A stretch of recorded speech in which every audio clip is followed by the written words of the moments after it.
नमस्कार, आप देख रहे हैं हमारा डिजिटल प्लेटफॉर्म और मैं हूं आपकी अपनी गरिमा। और आज की ये जो रिपोर्ट है वो शुरू हो रही है उस मुद्दे से जो इस वक्त फिर से देश की सियासत, अदालत और पर्यावरण विशेषज्ञों के बीच चर्चा का केंद्र बन चुका है। जी हाँ, हम बात कर रहे हैं अरावली पर्वतमाला की। देश की सबसे पुरानी पहाड़ी श्रृंखलाओं में से एक अरावली, जो दिल्ली एनसीआर के लिए फेफड़ों जैसी। लेकिन आज वही अरावली अवैध माइनिंग, स्टोन क्रशर और रियल एस्टेट के दबाव में धीरे धीरे खत्म होती जा रही है। दोस्तों, द लीफेल्ड की 2018 की रिपोर्ट साफ के बाद कहती है कि अरावली के 128 पहाड़ों में से 31 पहाड़ पूरी तरह गायब हो चुके हैं। इसकी वजह हम आपको बताएं तो इसकी वजह है इलीगल माइनिंग। जी हाँ, इलीगल माइनिंग की वजह से 31 पहाड़ जो है वो खत्म हो गए। आपको हम एनडीटीवी की एक रिपोर्ट बताया जिसमें 2020 से 2025 के बीच अरावली इलाके में बताया जा रहा है कि 3199 इलीगल माइनिंग के केस दर्ज हुए हैं और सिर्फ राजस्थान में ही 27,629 मामलों में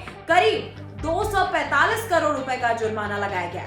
लेकिन यहाँ सवाल ये खड़ा होता है दोस्तों कि जुर्माना लगाने से क्या पहाड़ वापस आ जाएंगे? इसी बीच 2025 में सुप्रीम कोर्ट ने अरावली को लेकर के एक बड़ा फैसला दे दिया, जिसके बाद खूब बवाल हुआ। इंडियन एक्सप्रेस की रिपोर्ट के अनुसार कोर्ट ने अरावली की परिभाषा बदलते हुए कहा कि 100 मीटर ऊंचाइयों के आधार पर नई सीमा तय कर। पर्यावरण एक्सपर्ट का कहना है कि इस बदलाव से कई इलाके माइनिंग और कंस्ट्रक्शन के लिए खुल सकते हैं।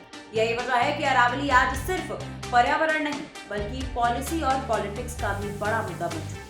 और अगर हम अरावली से आगे बढ़े दोस्तों तो तस्वीर और भी डरावनी दिखाई देती है। हम आपको बता दें, पश्चिमी घाट, जिसे यूनेस्को ने बायोडायवर्सिटी हॉटस्पॉट घोषित किया है, क्लाइमेट डिप्लोमेसी और विकिपीडिया के मुताबिक करीब 1600 किलोमीटर में फैला ये इलाका हजारों प्लांट स्पीसीज और वाइल्ड लाइफ का घर है। लेकिन डेवलपमेंट प्रोजेक्ट्स और माइनिंग और रोड्स ने इसे पूरे इकोसिस्टम को कमजोर कर दिया। 2011 की गाडगिल रिपोर्ट ने पश्चिमी घाट को 64% हिस्से को सेंसिटिव जोन घोषित करने की सिफारिश की थी, लेकिन 2012 में कस्तूरिरंगन कमेटी ने इसे घटा करके 37% कर दिया। आखिरकार 2012 में सुप्रीम कोर्ट को दखल देना ही पड़ गया दोस्तों, और पीआईबी के अनुसार पश्चिमी घाट में हर तरह की माइनिंग पूरी तरह रोक दी गई। कर्नाटक का कुद्रेमुख इसका बड़ा उदाहरण है, जहां 2005 में एनवायरमेंटल डैमेज के चलते आयरन ओर माइनिंग बंद करनी पड़ी।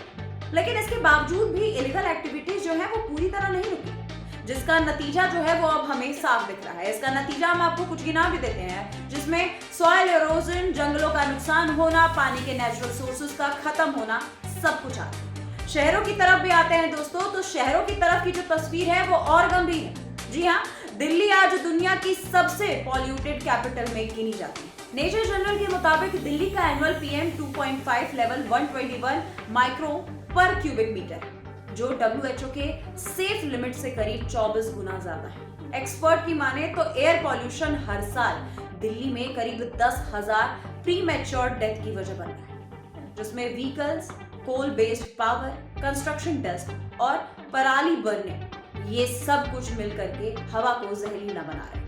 हालांकि दोस्तों, सरकार ने nation clean air programme BS6 emission norms और कई पॉलिसीज लागू की, लेकिन ग्राउंड लेवल पर पॉल्यूशन कंट्रोल अभी बड़ी चुनौती बना हुआ है। इतिहास का सबसे बड़ा एनवायरमेंटल वार्निंग आपको पता है कब हुआ था? ये हुआ था भोपाल गैस त्रासदी के वक्त। दरअसल आपको हम बता दें कि पीएमसी की रिपोर्ट के मुताबिक 3 और 4 दिसंबर 1984 को यूनियन कार्बाइड फैक्ट्री से करीब 40 टन मेथिल एसोनेट गैस लीक हुई। तुरंत करीब 3,800 लोगों की मौतें हो गई और हजारों आज तक बीमारियों से जूझ रहे हैं। यह हादसा आज भी इंडस्ट्रियल सेफ्टी और एनवायरमेंटल लॉ की याद दिला देता है। जी, सरकारी स्तर पर forest conversation act, environmental protection act, wild life protection act जैसे कानून बने हुए हैं।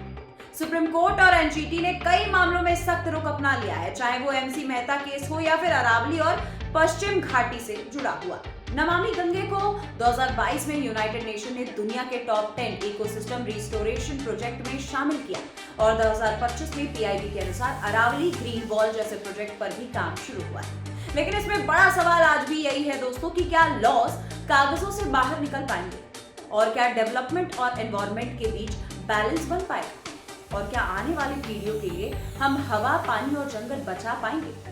और ये जो हमारे तीनों सवाल है वो बेहद जरूरी है और इस बारे में आप क्या सोचते हैं आप कमेंट करके जरूर बताइएगा। अरावली से लेकर यमुना तक ये सिर्फ रिपोर्ट नहीं थी दोस्तों, ये एक वार्निंग थी। अभी भी समय है, प्रकृति को बचा लीजिए, अन्यथा कुछ भी नहीं बचेगा।